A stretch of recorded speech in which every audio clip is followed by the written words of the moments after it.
All right, I want to welcome everybody to Partner Alliance for Safer Schools, our town meeting, our virtual meeting that we're going to do today. So, want to thank everybody we're pretty much going to do a rehash of what we had at ISC West just a few weeks ago.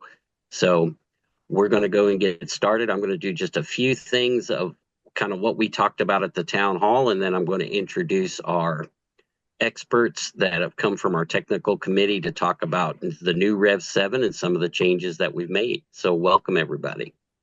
So first thing I want to do is just do a review of 2024, just some of the things that we've seen because of our great partners, and just want to thank you all for everything that you've done for us and how successful that you made PASS and just your dedication. Just in 2024 alone, we had 1,816 downloads. These were downloaded across 50 different states and 3 countries. We conducted 125 in-person and virtual trainings. So a large shout out to some of the people that are presenting today, because they're the ones that were willing to fly across the country and do a lot of these in-person trainings. We had 655 people that joined us for our summer camp series, so we're looking forward to seeing that again, as well as over 51,000 website visits and over 38,000 users of kind of what we've seen from the information that we've gathered that are using the guidelines, that are talking about it, looking at the white paper, so on and so forth. So again, from the PASS board, I just want to thank everybody who's been involved in this and anyone who's helped out. Thank you very much, because we cannot do this without our volunteers and our partners. So very, very grateful for you all. Just to kind of reaffirm what we've talked about with the Partner Alliance for Safer Schools, our entire mission has been to provide safety and security information to implement a tiered approach to securing and enhancing school safety. And one of the unique things that I think PASS brings to the table that everyone is probably aware that's on this call is that ability to take that layered approach through that tiered approach in the different components to actually put in physical security. And it's one of the things that I know this team definitely talked about over the past year and a half, is our mantra was, if you'd seen one school, you've seen just one school. They really are kind of a community, it's a village, and they all operate differently, even within the same school district. So one of the things that has been a value of our avatar is the fact that they can use the guidelines specifically to what their needs are in their school. So that is one of the things that I believe our team has done a great job with this year. And again, just want to thank him for that. Do you want to kind of give you a few highlights? So we had a leadership meeting last summer where the group came together to really talk about what is kind of our 3-year plan. What are we looking to do? As Chuck Wilson likes to say, when we created PASS, we did it because of the need, and we hope someday we can say PASS is done with their mission. But until then, it's really important that we keep focus and we keep being very strategic in what we do. And so some of that is making sure that we have the partner program development and improvement. One of the things that our technical committee is working on are digital guidelines as we speak. So being able to actually use the guidelines, use the checklist to be able to create assessments and create your own customized version of what your school looks like within the PASS guidelines. We want to maximize and improve our organizational effectiveness. So really looking at how our structure is put together. We've got I know at least 65, 67 volunteers that participate at least on a weekly basis, if not a daily basis, with PASS. And so with our different committees that we have, we want to try to look at redoing that organizational structure. And one of the things, for anybody who doesn't know this, for the past 11 years, we've actually done everything here with our volunteers. We've had no one that's actually a full-time employee. And so one of the things that our team is working on is hiring an executive director to help give us more structure and make sure that we stay focused on our mission and our goals. And really what that is how do we expand that mission and adapt it to the changes that are facing school security. I know this team here really worked hard from the technical committee aspect of just what are some things in the guideline that may not have been appropriate, or things that are now becoming a standard that we needed to be able to recognize, as well as some of the new challenges that are out there, such as Alyssa's law, and that we're having states that are putting in uh, strategies and bills and initiatives on how physical security should be going into their schools and how that's going to be measured. So we want to be able to work on that. One of the things that we're doing with that is looking at a certificate program so that our schools can actually kind of assess themselves per the past guidelines and be able to say that they're certified in a certain tier, certain level. Looking at the new technologies that are coming out, Lord knows, I think we've been through more um, sessions with newer technologies, and we're talking about digital mapping, we're talking about geofencing, we're talking, the list goes on and on. So the fact of the matter is that while our schools are becoming safer and the guidelines are being used and being used well, there is still so much that is out there that we need to be able to tackle. And this team really did a good job on tackling the things that we know about now and putting them into Rev 7.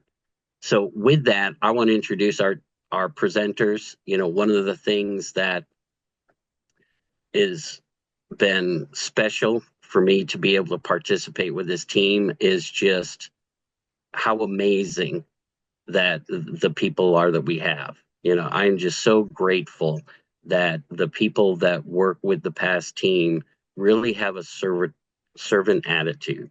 It's always, what else can we do? What is the next thing that can happen? You know, they're always looking for ways to help promote school safety and help promote the past guidelines. So I just want to say a huge thank you to the people that are presenting today, because you're the ones that really make this successful. I just get to be able to sit behind the scenes and watch it happen, which is absolutely amazing. So thank you, all of you, for what you've done, because it's a Herculean effort of putting this Rev 7 together. So I think when we started this, almost now 2 years ago, if I'm right, Jim, we said we're going to finish up Rev 7 in 6 months. It will be out soon. We hope within the next couple of months we're going to have it done.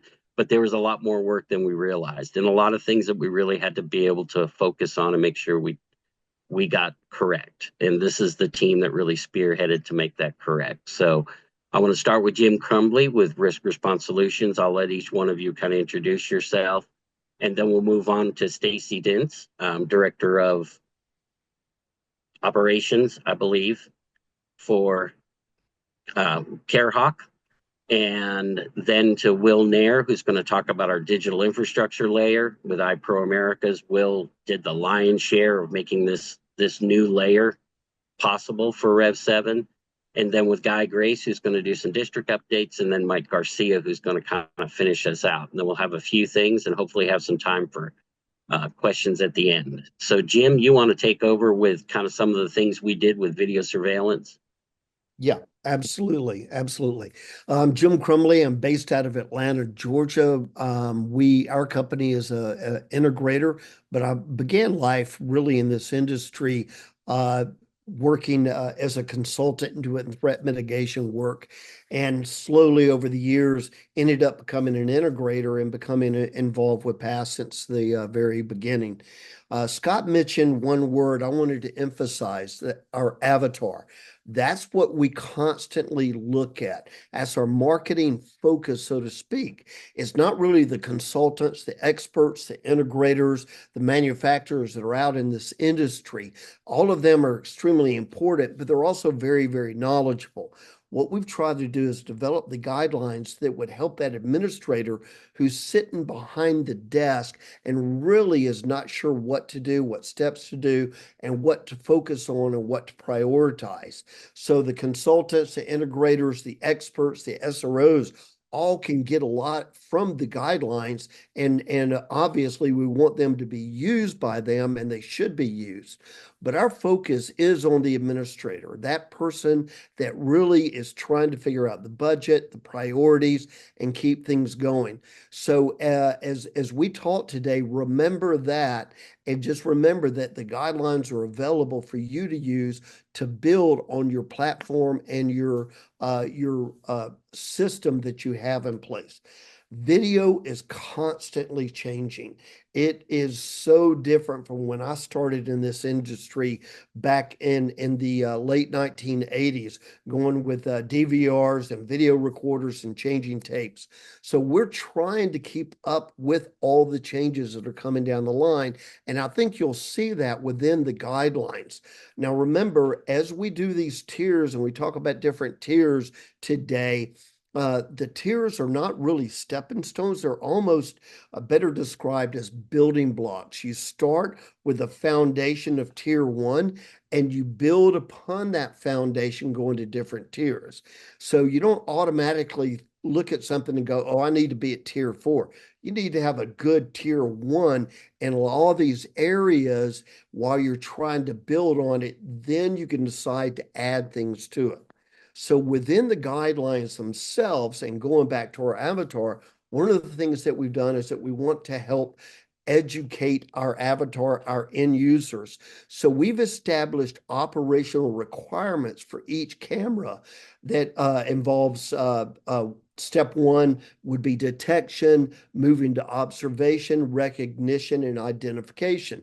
Those in the industry would recognize all of these terms, but this way, as you look at your assessment, you can determine whether or not you feel like that this camera needs to only detect, and another camera, like at a main entry point, might need to identify somebody. So you don't have to put a top shelf camera at every location. You can determine what your overall goal is. Another thing that we've added into the platform or into the guidelines this year is classroom cameras. That's probably one of the most controversial things we've added in video since we came out with the guidelines in revision one. I think it's really important now for us to understand that classroom cameras are very, very useful. Now, obviously, video is used every single day at schools for discipline. And that's not so bad because a disciplined school is a safe school. But cameras in classrooms are that next phase that we believe is really going to be important for us. You've got union rules, you've got liability, you got laws, you've got all of these things that come into play, human resource factors, things like that come into play. But now there's technology available that you can mask individuals in the schools, in the classroom, so that there is a bit of privacy, even though there's no expectation of privacy. It still allows the teacher to feel like that Big Brother's not watching them. And but you can have these masking things that then investigators and SROs who might need to see what's happening live in that classroom have the ability to see it without the masking, and others would not. So I think that's something that's very, very helpful. Another thing that we've added is people identification and at field of views at pickup and drop off areas. We want to be able to identify the kid, the student who's getting into the car, what the car is, maybe if people are getting out. We want to see who that child is going with. And so that camera really needs to be a really top-notch camera. Preventive use of video analytics.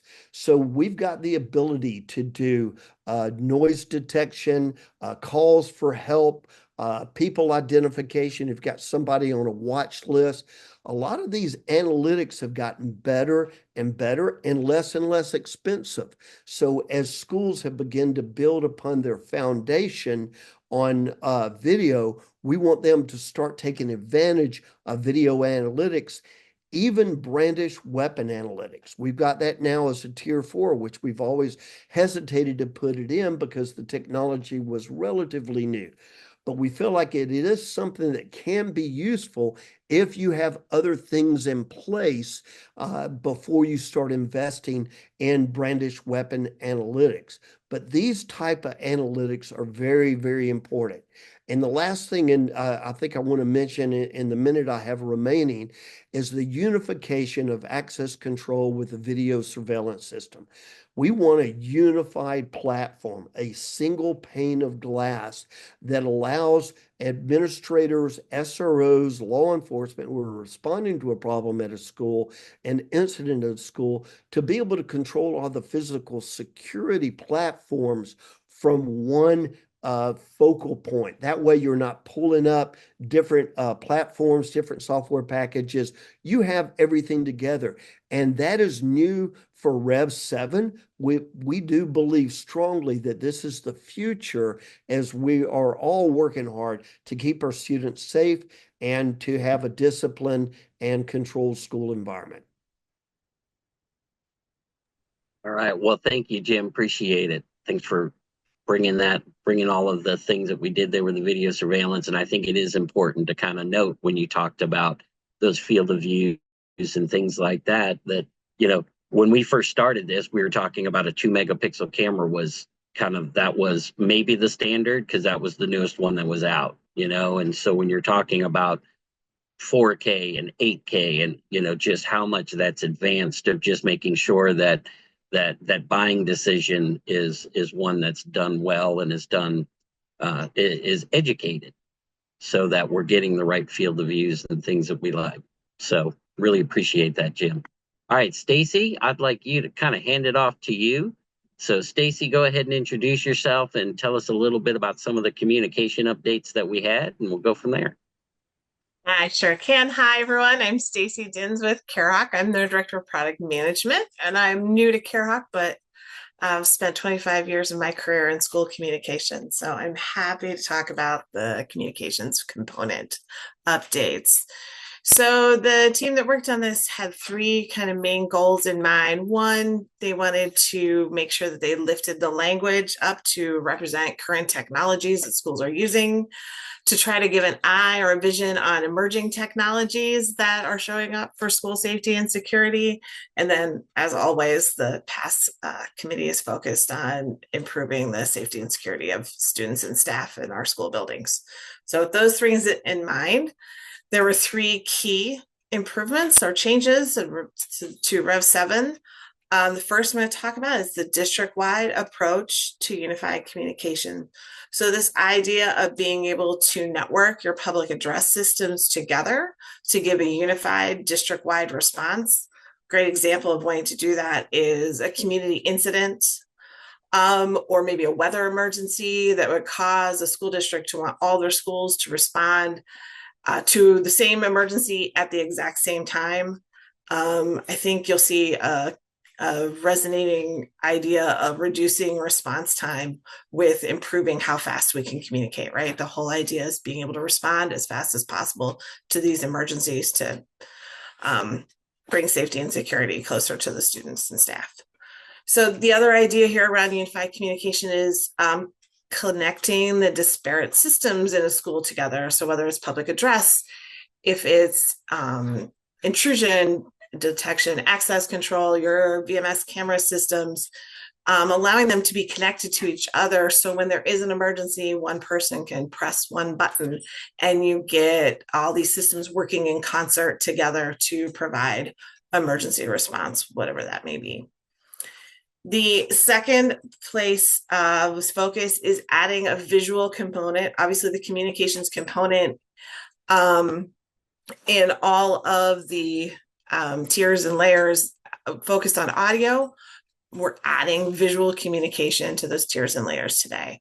That might be as simple as a strobe at the front of the school, warning visitors that the school's in lockdown and you're not to enter the building or attempt to enter the building. It might be as sophisticated as full screen displays in classrooms that list off the steps that a teacher might take to secure their classroom or exit their students out of their classroom for a tornado event, for example.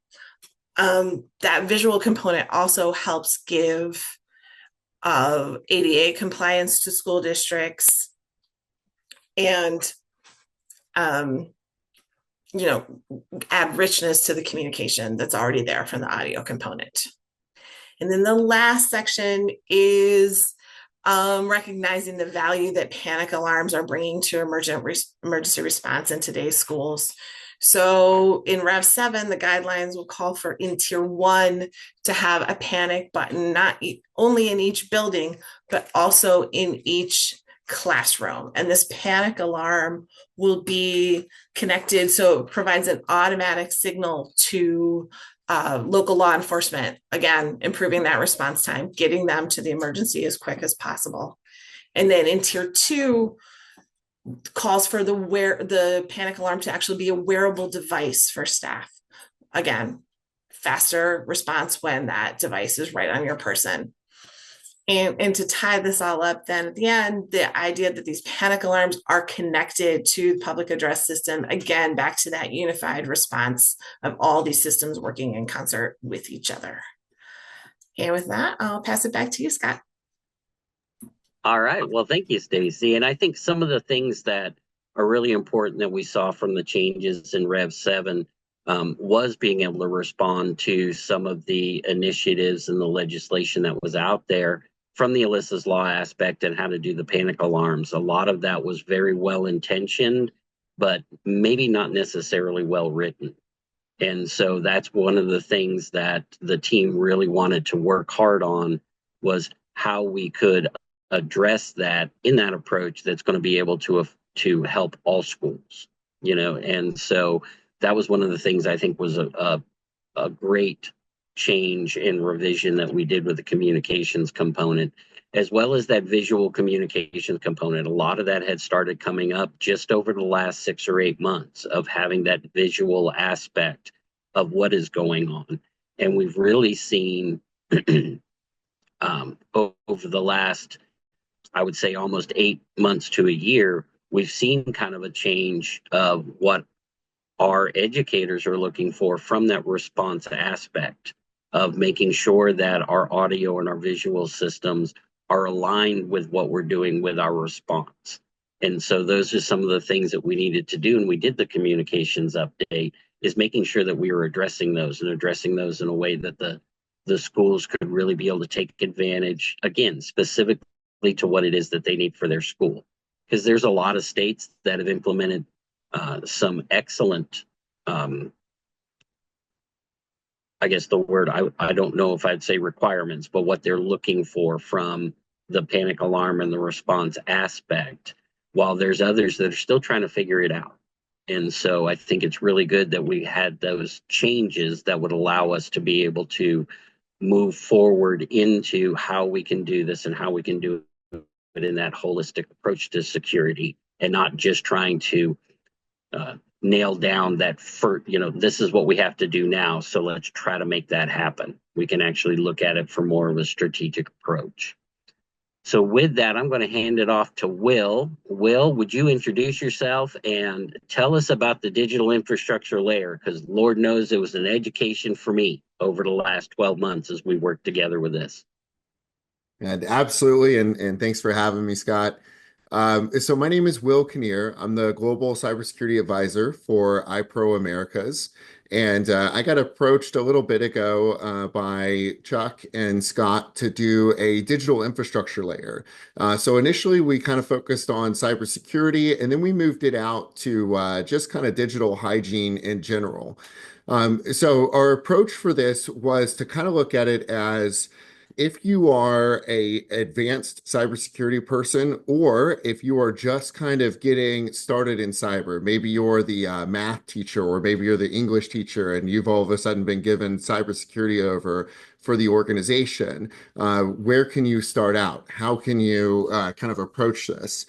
So we know that K through 12 institutions are prime targets for hackers, and that's because these institutions typically have lower level of cybersecurity, and they tend to pay out for ransomware. And so ransomware hackers absolutely love to go after these types of schools. Yeah, sorry, I just saw the chat. Absolutely, the math teacher responsible for cyber. I've seen not just math teachers, but English teachers. I dealt with one school recently where they had a English teacher who helped them deploy their new tech boards that they were using, like their advanced whiteboards. And what happened is because she had a little bit of technical proficiency in there, they asked her to go ahead and take over cybersecurity for the school. And so they gave her a few extra $1,000 a year. And now, on top of teaching English all the time, she has to take over for doing cybersecurity. And then to answer the question in chat, that is a Florida school that happened in. But it's not unique to Florida. I've seen it in a lot of spaces. And then we also know too that students can be pretty good hackers as well. That was really exposed during COVID, especially, and then it's kind of moved from there. So we took a look at how we could address this. So we have aligned it with what we call the NIST 853 series. And NIST, just for those who may not be aware, is the National Institute of Security Standards. They are the gold standard for cybersecurity. And we took that and then we modified it. And so we tried to make the controls something that would be easy to understand. As we're sitting there in these meetings and we're explaining all these advanced cybersecurity concepts, I see Scott's face just like dropping and draining. And so we said, hey, we need to kind of morph this into something that anyone can kind of take in. So we changed a lot of the verbiage, and then we also added a lot of examples, like what this actually looks like if you were to roll this into a school. So we tried to make it as kind of easy as possible, and we definitely see this as an evolving product, especially as schools are going to start embracing artificial intelligence a lot more, especially as schools are kind of moving to these more hybrid approaches for learning, and so and more students are getting these Chromebooks and everything else, all this technology that just kind of keeps getting integrated into K through 12. How can we kind of keep evolving with it? So we definitely see this as something that's going to keep going. But this framework, like I said, should be something that can be rolled out. Tier 1 should be able to be implemented at any K through 12, all the way up to our more advanced stuff. And I'm happy to talk to anyone offline that kind of wants to go into some more details about what we're doing with this digital infrastructure layer. But I'm really excited about it, and I hope that it's a great resource for everyone. Scott, I'll go ahead and hand it back over to you. Well, thanks, Will. And, to be honest, kind of bring some of that up and some questions to you as we were kind of going through this. What standards and guidelines that are out there for schools right now? Like, where do schools go to know what they do for their cybersecurity? How do they put their processes and procedures together? What's step one? What's step two? Are there some things out there that are like that? Because I think that's one of the reasons why we did this. So kind of explain a little bit of what you've seen in the industry. Yeah, absolutely. So, no, I have not seen a standardized approach. DHS, their critical infrastructure branch, worked on something, but it's not really as, I think, user-friendly or not as easy to kind of roll out. And then besides that, each state has their own different thing going on. And so you look across every state, and some just say, you should have cybersecurity with no real implementation. And then some have basic checklists, and then some have Excel sheets that are really hard to dig into and really hard to understand, especially if you're rolling them out to anyone. So we didn't really see that unified approach, that unified architecture that really covers everything. And so I think there was a huge need for something like this in K through 12 space. And I think one of the things that I really noticed as we worked together, Will, were a lot of the examples that you and your team brought up of just what we've seen, since we started PASS and really even before, was that sometimes that technology, or a lot of times that technology buying decision, was reactionary. We had that issue from ransomware. We had this issue. We had that. So there wasn't a lot of proactive things. So is that some things that you kind of saw on the digital security side of it as well? And then I was going to ask you to talk a little bit about CISA too, and kind of what they've been doing.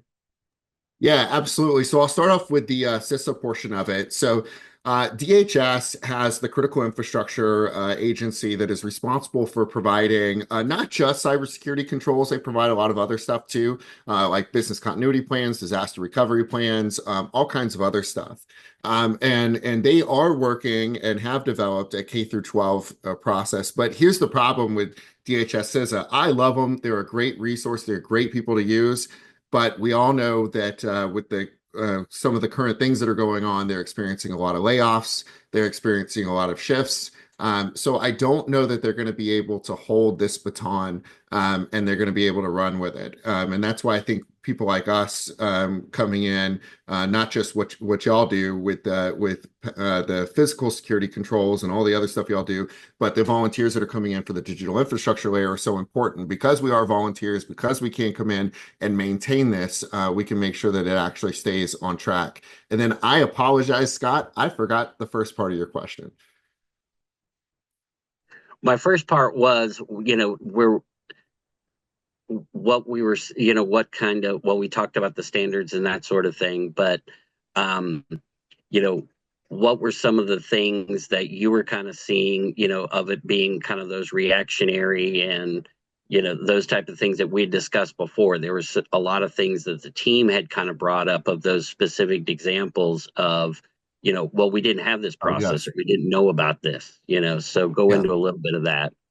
Yeah, absolutely. And this is something I've seen throughout my entire cybersecurity career, and I'm sure y'all see it in physical security all the time.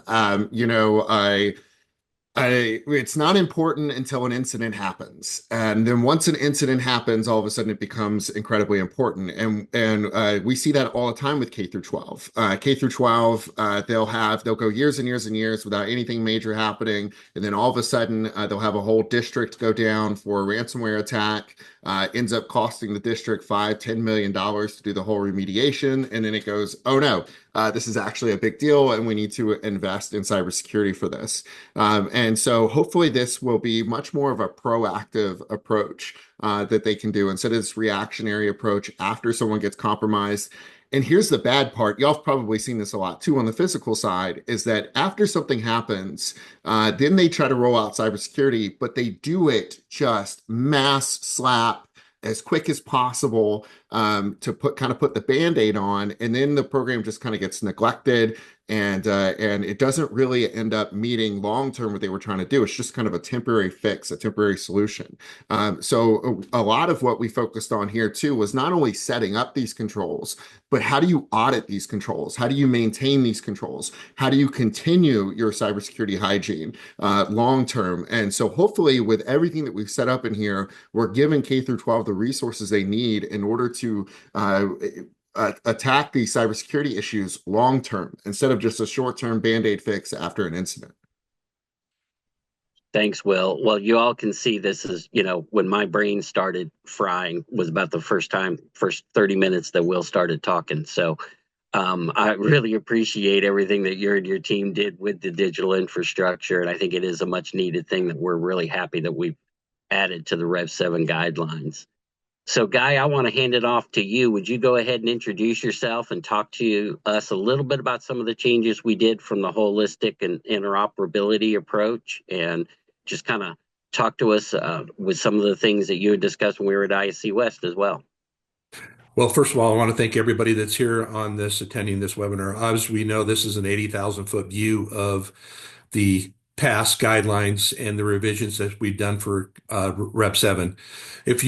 When you want to get into a higher level understanding of that, I would recommend, for example, checking into our white papers on our www.pastk12.org website, and when we release the guidelines. So in this case, leadership and coordination at the district level are so important to the successful development and adaptation of life safety components into your school district.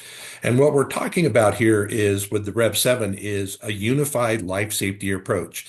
A unified life safety approach is not just physical security technology. It's about bringing the tools and creating the interoperability between our stakeholders in the district for day-to-day business, to enhance the ability for the teachers to teach, the students to learn, and our community not to be worrying about their loved ones that are working and educating and learning in the educational environment.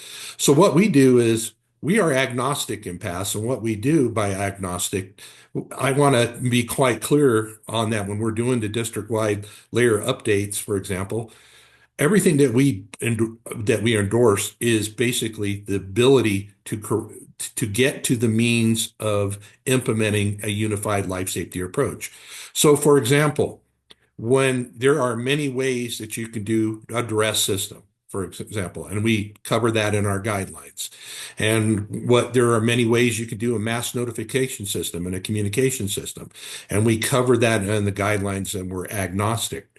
And there are also, when we've seen one school, we've seen one school. Every school is different in the school district, different in the country. You have a different hierarchy, a different leadership style in the school district. So what we do is we create recommendations that support how we can get to a basic unified life safety approach in our school district. So when we think about this district-wide, we think about how we must help the school districts to create a unified approach to address their needs on a daily basis. So when we look at that, we're doing this in a way that is holistically important. And we recognize the fact that there's going to be different ways you're going to do this with our Rev 7 and our white papers and our supporting information. But what we're doing here is fostering a ability of interoperability within the district and interoperability outside the district.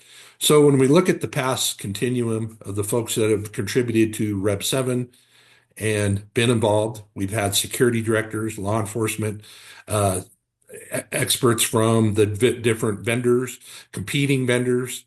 But most importantly, what we've done is we created a unified approach to addressing and helping the school districts across our country to implement unified life safety approaches.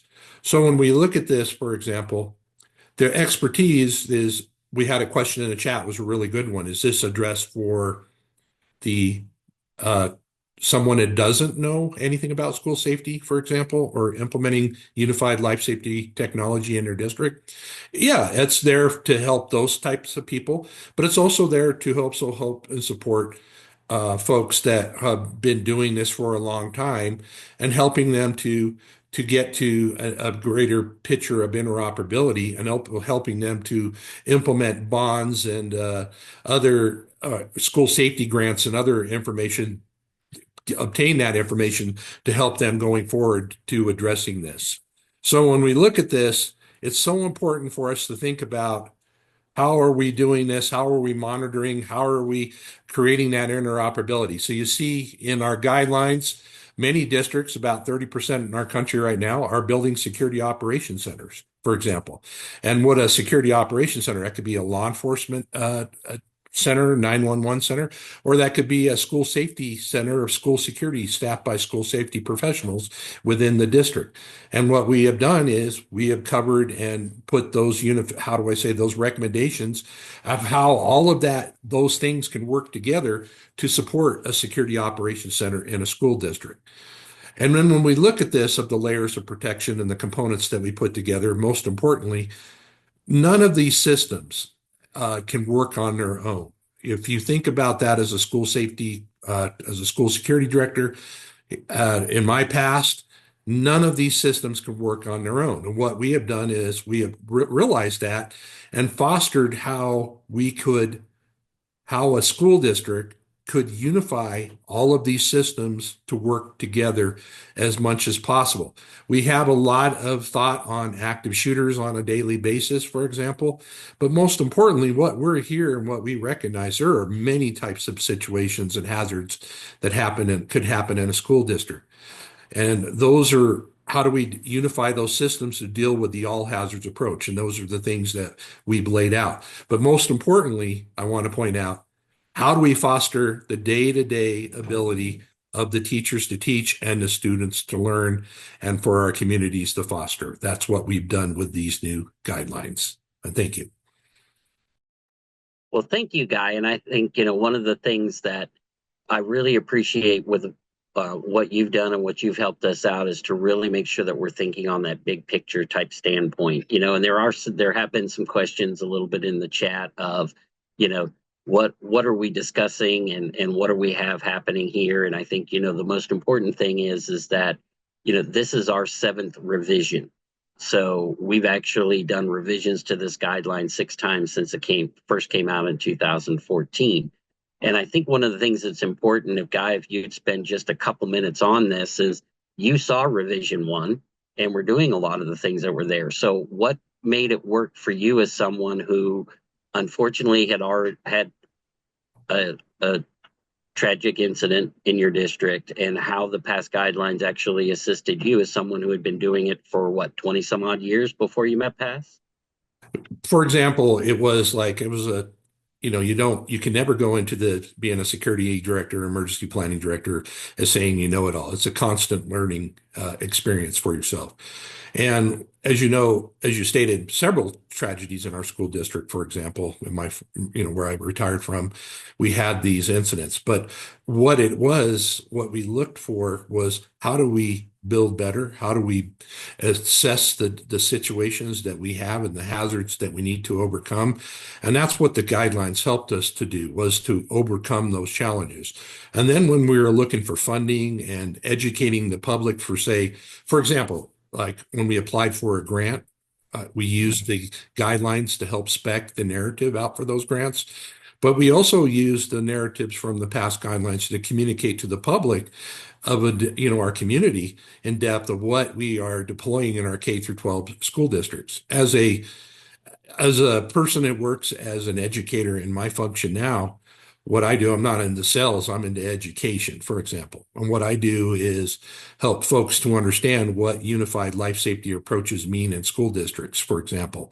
And that's what we do here at PASS. We take that agnostic approach, and we realize that there's multiple ways to do something and the ways to get there, and how we help the school district to deploy them and also to sustain them, and base this on a risk analysis and risk assessment. That's probably one of the biggest improvements that you've seen with the revisions, is we've taken the risk approach into what school safety should be doing. So you've seen one school, but when we look at the schools, you have to base your implementations on the risks that you will face on a daily basis or in the future. And that's what the revision 7, as you stated, we've had 7 guidelines since then, and they've all been based on risk. For example, what the risk and what the climate and culture that we are seeing nationwide in our schools, and we are addressing it accordingly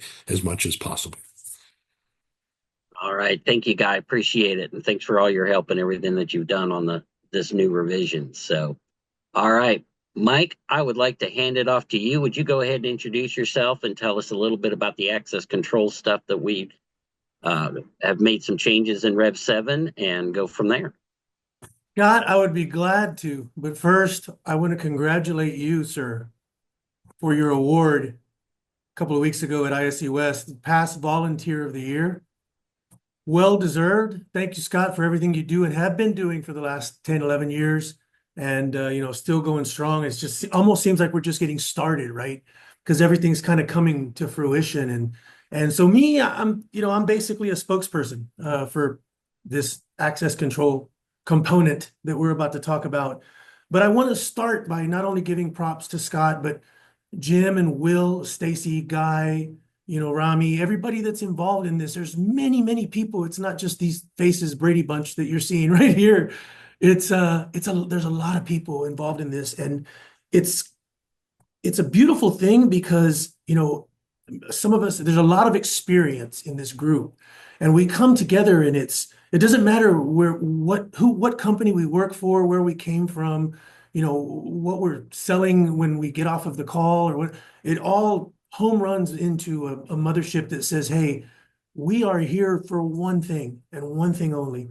And that's, we want to be the North Star for schools to point to say, hey, the PASS is where we go to figure out what we need to do, where we need to be, and how we need to do it in a tiered methodology and in layers, right? So because of that, Michael Garcia, who I travel the nation for HID Global, mainly presenting on to K-12 on mental health, school hardening, emergency security operations and planning, and reunification. So we bundle everything into what Guy and everybody actually here has talked about, which is unified.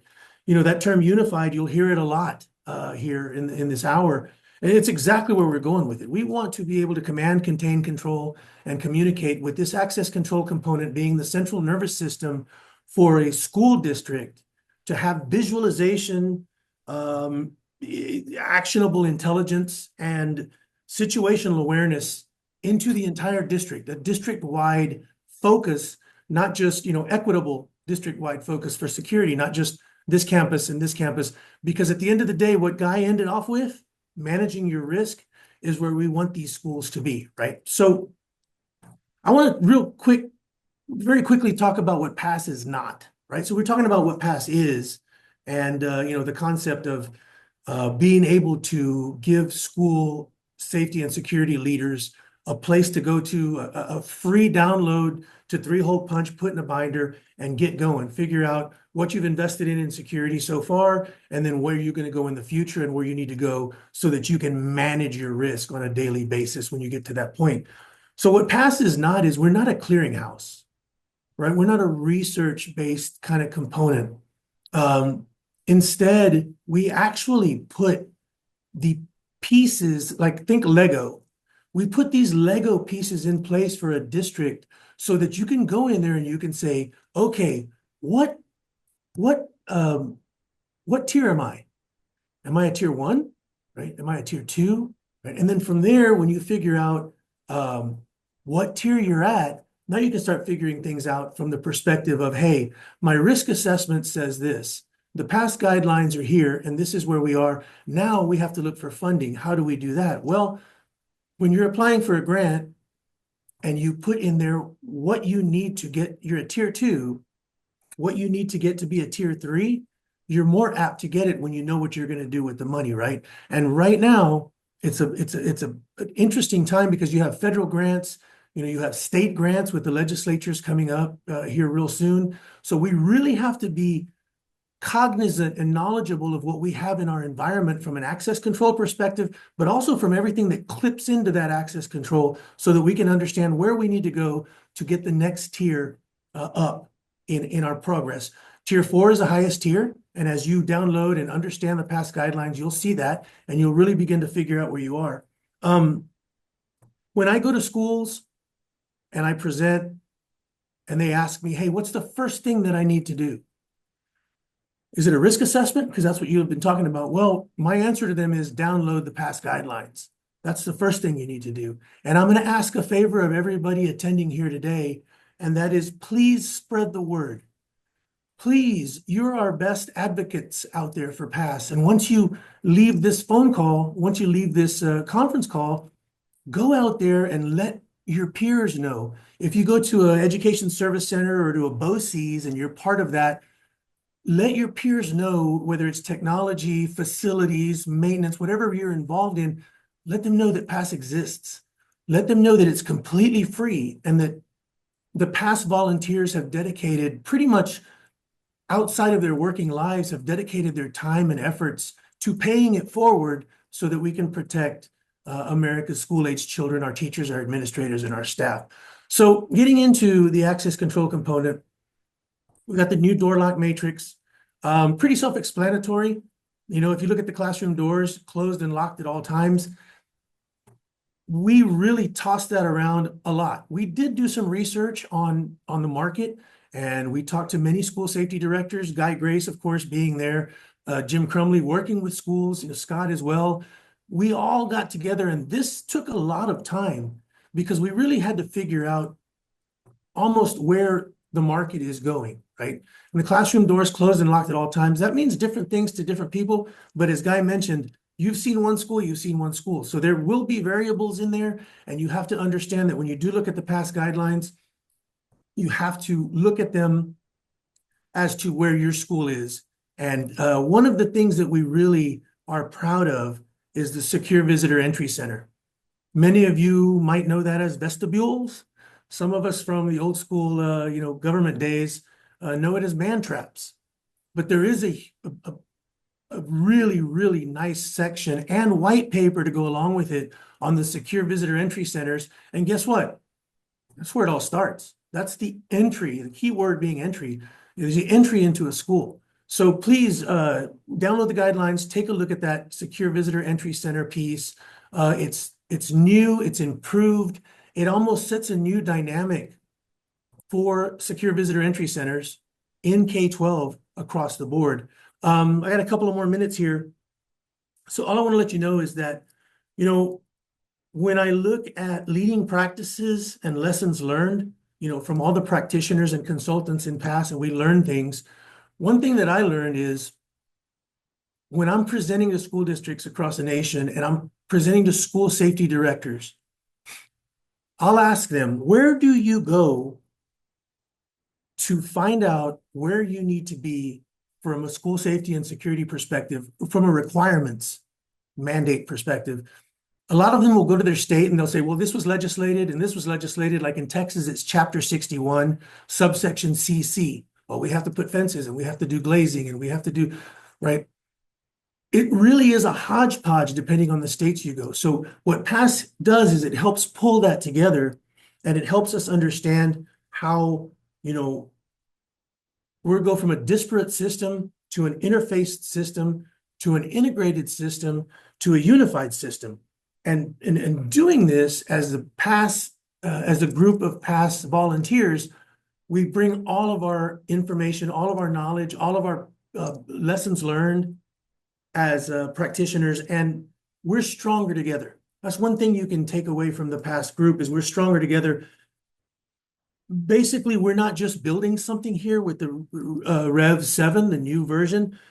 We're creating a generational impact, right? This is something that we can take and make better in the future, and we're always staying on top of it. We're making sure that the future is safe for our teachers, administrators, staff, and students. And access control means many different things to many different people.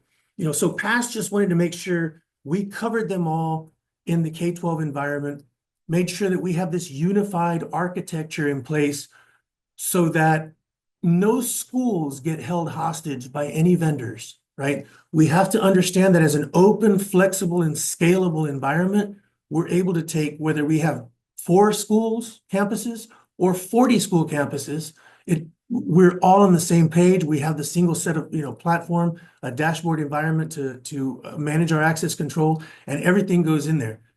What Jim talked about, what Will talked about, Stacy and Guy, Scott, all of these things go into the platform, and we're able to command, contain, control, and communicate on a level platform. Well, thank you, Mike. Really appreciate it. And I think that really does kind of come down to talking just real quick about kind of how the path guidelines are set up. So we do take that layered approach. And within that layered approach, we have the different layers, our newest one being our digital perimeter, where we're looking from just the district-wide perspective of people and processes and people's and roles. You know, those are the first things that we need to get right before we even think about doing physical security. And then how we break down those components across the architectural all the way down to the different major systems through that tiered approach to help kind of give schools an opportunity, give them kind of a guideline. That's really what we are, is a guideline to help them solve the issues that are there.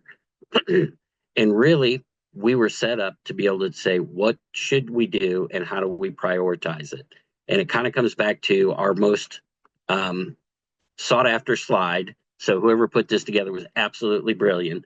But where is it do we start? You know, and there was somebody that actually in the chat said this is nothing but sales. And I will completely agree with you. We are selling you on an approach on how to properly implement school safety and security. And what I would do is I would challenge, if there is something better out there, we'd like to know about it. Because this group that came together in 2014 came together because we didn't have one.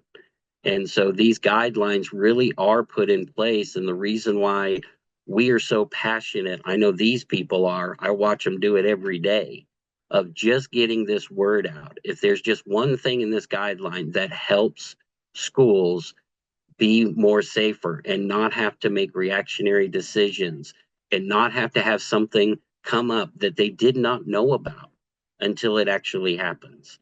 You know, and so I think that's one of the things and the biggest challenge that our schools, that for me, who's been in this industry, across all different types of verticals, is it really is unique in schools. It's unique on how you buy, it's unique on who you need to speak with, it's unique on the different systems that you need to have. And kind of going back to, Will had talked about, it was a fourth grader that took over, grade teacher that took over security. My first district that I actually worked to do security, he had retired. He was a math teacher in the high school for 40 years. He retired from doing that to say, I'll do the safety and security and spend the next 3 to 5 years to do that, to try to make sure that we don't have a tragic incident in our district. So those are the type of people that we're trying to reach out to. And it's not an easy process. Making these decisions is not easy. And frankly, when we first started, and we still have schools now, that, there wasn't a plan, there wasn't a group, there wasn't a team. We didn't have a security team. Now we have districts that actually have, their security team is also kind of almost a police department, and everybody is interfaced and interacted. But there's a lot of districts out there that aren't that way. And so that's where I think the past guidelines really come and help our schools and our avatar, those superintendents, those principals, those security directors, on just a way to make sure that they've got the right information to make an educated decision. Because at the end of the day, they are going to buy security. How that goes in and how it gets put in is probably one of the most important things, at least for me, and what we feel from past, is how do you make sure you're doing that where it's vendor agnostic, and that you have that education to know that as I'm making this purchase, it's a way I can leverage it to help increase our safety and security for the long run, not just a stopgap for something that we might have to take care of right here and now. So with that, we do have our resources with the guidelines and the checklist. You can go to passk12.org to be able to get these. Again, these are all free. We're constantly trying to update with our white papers and things like that. I know our technical committee is working diligently on doing digitization of the guidelines, and in doing so, they picked up 2 new Herculean things to look at and discuss already. So we're trying to make sure that we bring this information out to you, and it's all available at the passk12.org website.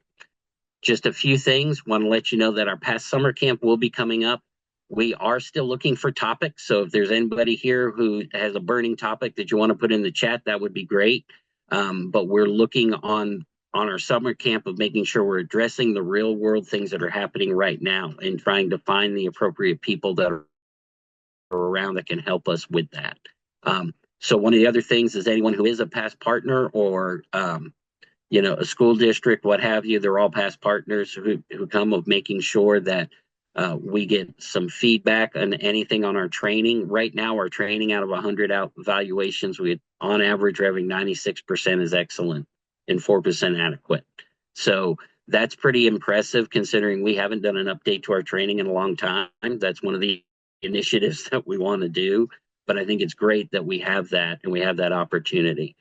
Also, just to let everybody know, we do have a $25,000 grant that's awarded to a student, facility, or resource officer or administrator for stepping up to protect others.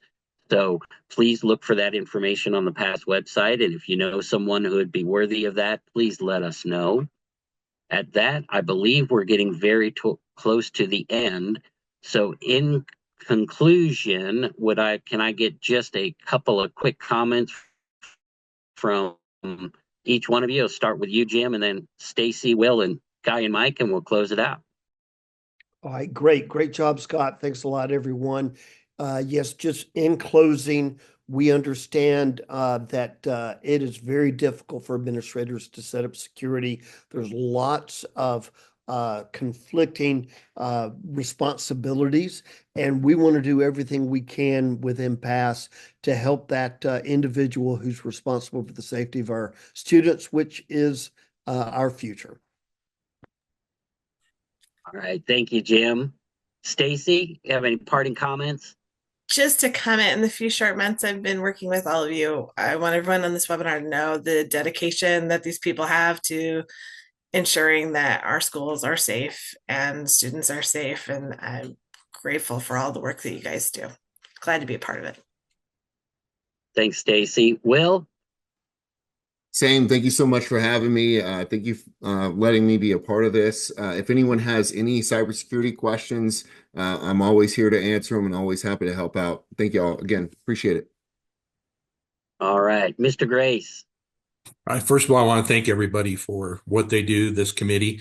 However, I want to thank our nation's schools, the stakeholders that support our nation's schools. We cannot do that without all of us creating this interoperability that we're talking about here. At PASS, we foster the technological side.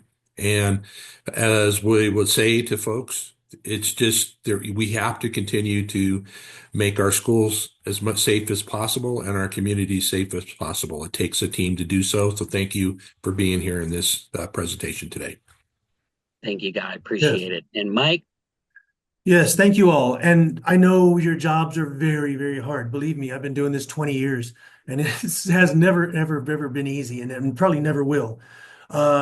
Use the guidelines to present to your administrators and your school board, your superintendents, your deputy soups, present to them what you're doing, right? This is the goal. This is what we're doing. We printed these past guidelines. I want to give these to you. I want you to look at them. I want you to be on the same page, the same sheet of music as I am, because this is where we're going. The Security Industry Association supports it. The NSCA supports it, National Systems Contractors Association, and Homeland Security, right? It's been referenced by CISA. It's been referenced by ASIS as part of their upcoming standards. Use it to sell what you're doing and the importance of school safety and security in our nation's K-12 learning environments. Thank you. All right. Well, thank you, Mike. And I want to thank all of you that are on the call today, and especially my guest, Will, and Mike, Guy, and Stacy, and Jim, for everything that you all have done to help keep our schools safe and all the work you've done with PASS. And I also want to thank all of our partners and everyone who supports us in every way. So we can't do this without all of you, and we appreciate the passion that you bring to it. As Mike likes to say, he's passionate about school security and safety. So, so really do appreciate everybody. Thank you for everyone's comments that we've seen in the chat. Actually got some great things in the chat. So Max, I hope we can save the chat because there were some great ideas for our summer series that were in there. So thank you all again. We're at the top of the hour. We really appreciate you being here, and stay safe.